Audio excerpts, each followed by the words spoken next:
Diagnosis, hooked up the scan tool, checked for existing codes, there are none. We checked for history codes and found a P300.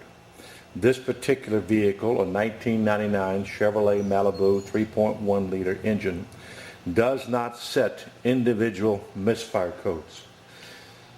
They received a waiver from the EPA because in the data stream they show you individual misfire rates so that you can go in and review those when you will.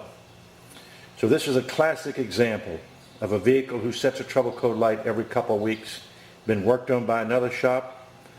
The customer is told it's just an emissions code, we'll clear it, let us know if it comes back, charge the customer $50. That's the last that shop is going to see of this customer.